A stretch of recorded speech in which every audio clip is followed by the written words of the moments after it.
अध्यात्मवाद कर्तव्य विमुख होने का उपदेश नहीं देता, बल्कि अपने कर्तव्य को पूरी तन्मयता से पूरा करने की प्रेरणा देता है।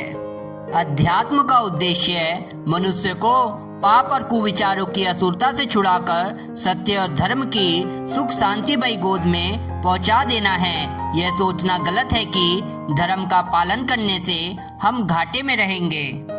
कर्तव्य को शास्त्राकारों की भाषा में धर्म कहा गया है। जो दायित्व का ठीक तरह से निर्वाह करता है वो धर्मात्मा है, और जो उनकी अवज्ञा करता है वो अधर्मी है।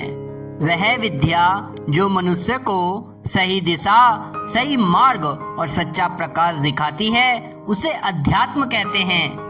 अध्यात्म विज्ञान का प्रधान प्रयोजन यही है कि परिस्थितियों को महत्व न देकर हर स्थिति में संतुष्ट और प्रसन्न रहने तथा कर्तव्य करने की मनोवृत्ति विकसित की जाए।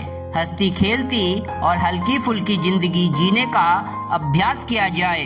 अध्यात्म आस्तिकता पर अवलंबित है। आस्तिकता मर्यादाओं के परिपालन और वर्जनाओं से बचे रहने के रूप में प्रत्यक्ष देखी जाती है। कर्म फल पर विश्वास जमाना अध्यात्म का मूल उद्देश्य है।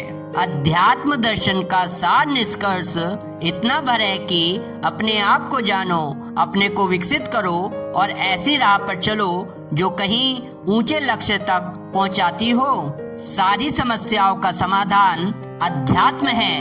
अध्यात्म अर्थात पशु प्रवृत्तियों को, एनिमल इंस्टिंक्ट्स को देवावस्थाओं में बदल देने वाली एक सशक्त प्रक्रिया है जो व्यक्ति को प्रसुप्ति से मतलब की सोई हुई अवस्था से जागृति में ले जाती है।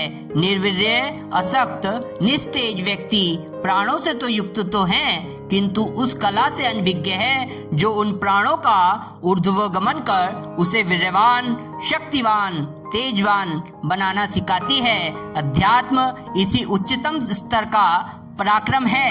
अध्यात्म विज्ञानियों के पास संकल्प, साहस, प्राण, संयम, धैर्य के अतिरिक्त तन्मयता और तत्परता की आवश्यकता पड़ती है। इनमें से एक भी कम हो तो गाड़ी लड़खड़ा जाती है और लक्ष्य तक नहीं पहुंच पाती। अध्यात्म क्षेत्र में बढ़ता हुआ हर कदम आगे की मंजिल ही पार करता है, उसके पीछे लौटने जैसी आशंका है नहीं। अध्यात्म का दृष्टिकोण अपनाकर ही हम अपना शरीर सुंदर, स्वस्थ, सुडौल, निरोग व चिरस्थायी बना सकते हैं। गुण, कर्म और स्वभाव की उत्कृष्टता को ही दार्शनिक भाषा में अध्यात्म के नाम से जाना जाता है। उसके आधार पर जो मिल सकता है उसकी जानकारी संसार में सृजन के प्रयोजन में सफल हुए महामानवों की जीवन गाथा का पर्यवेक्षण करते हुए सहज ही जानी जा सकती है।